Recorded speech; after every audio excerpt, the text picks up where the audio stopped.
Hello વિદ્યાર્થી મિત્રો, કેમ છો?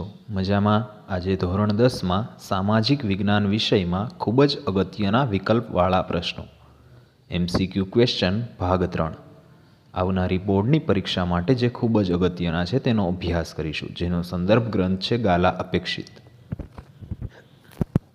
પ્રકરણ 15 આર્થિક વિકાસ.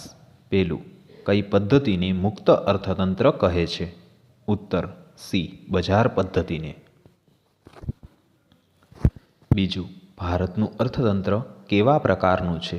ઉત્તર એ, મિશ્ર. ત્રીજું, નીચેના પૈકી કયા દેશમાં મિશ્ર અર્થતંત્ર પ્રવર્તે છે? ઉત્તર સી, ભારત. ચોથું, કઈ આર્થિક પદ્ધતિને મૂડીવાદી પદ્ધતિ તરીકે પણ ઓળખવામાં આવે છે? ઉત્તર સી, બજાર પદ્ધતિને. પાંચમું, માનવીની જરૂરિયાતો કેવી છે? ઉત્તર એ, અમર્યાદિત. છઠ્ઠું, દેશની કુલ રાષ્ટ્રીય આવકને દેશની કુલ વસ્તી વડે ભાંગતા જે આંક મળે તે? ઉત્તર બી, માથાદીઠ આવક. 7. આર્થિક વિકાસ કોને કહે છે? ઉત્તર એ, લોકોના જીવન ધોરણમાં સુધારાને. 8. ઉત્પાદનમાં થતો વધારો અને વધારાનું પ્રમાણ દર્શાવે તેને? ઉત્તર બી, આર્થિક વૃદ્ધિ કહેવાય. 9. ચીજવસ્તુઓ કે સેવાના વિનિમય દ્વારા આવક પ્રાપ્ત કરવાની અને ખર્ચ કરવાની પ્રવૃત્તિને કેવી પ્રવૃત્તિ કહે છે? ઉત્તર સી, આર્થિક પ્રવૃત્તિ.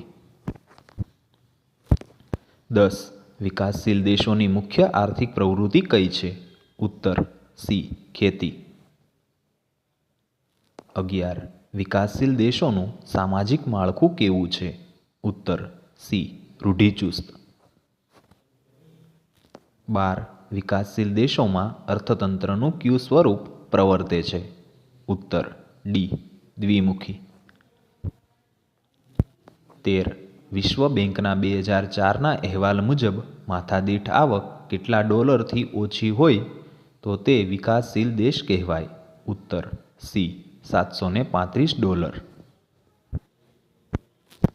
14. આર્થિક રીતે ભારત કેવો દેશ છે? ઉત્તર સી, વિકાસશીલ. 15. વિકાસશીલ દેશોમાં કયા ક્ષેત્રનું પ્રભુત્વ હોય છે? ઉત્તર બી, પ્રાથમિક ક્ષેત્રનું. 16. નીચેનામાંથી કઈ આર્થિક પ્રવૃત્તિ પ્રાથમિક ક્ષેત્રની પ્રવૃત્તિ છે? ઉત્તર બી, ખેતી. 17. નીચેનામાંથી કઈ આર્થિક પ્રવૃત્તિ માધ્યમિક ક્ષેત્રની પ્રવૃત્તિ છે? ઉત્તર એ, અણુશસ્ત્રોનું ઉત્પાદન. 18. નીચેનામાંથી કઈ આર્થિક પ્રવૃત્તિ સેવા ક્ષેત્રની પ્રવૃત્તિ છે? ઉત્તર એ, શિક્ષણ. 19. પશુપાલન વ્યવસાયનો સમાવેશ અર્થતંત્રના કયા વિભાગમાં કરવામાં આવે છે? ઉત્તર બી, પ્રાથમિક. 20. ઉત્પાદનનું સજીવ સાધન કયું છે? ઉત્તર એ, શ્રમ. 21. જમીન, મૂડી, શ્રમ અને નિયોજન શક્તિ શાના મહત્વના સાધનો છે? ઉત્તર બી, ઉત્પાદનના. 22. ઉત્પાદનની પ્રક્રિયામાં જમીન, મૂડી અને શ્રમને યોજનાપૂર્વક જોડનારને શું કહેવાય? ઉત્તર એ, નિયોજક. 23. બજાર પદ્ધતિને કઈ પદ્ધતિ તરીકે ઓળખવામાં આવે છે? ઉત્તર બી, મૂડીવાદી પદ્ધતિ. 24.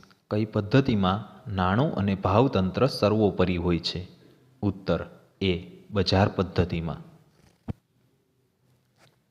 25. નીચે દર્શાવેલ કઈ બાબત સેવા ક્ષેત્રમાં સામેલ નથી તે ઓળખી બતાવો? ઉત્તર ડી, ધાતુઓનું ખોદકામ. 26. ઉત્પાદનના ત્રણેય સાધનોને ઉત્પાદનમાં યોજનાપૂર્વક જોડવાની કામગીરીને શું કહેવાય? ઉત્તર ડી, નિયોજન. પ્રકરણ 22 માર્ગ સલામતી અને વાહન ચાલક. પહેલું, વાહન ચાલક પોતે અને અન્ય મુસાફરો પણ સીટ બેલ્ટ પહેરી લે તે કોણ નક્કી કરશે? ઉત્તર સી, વાહન ચાલક.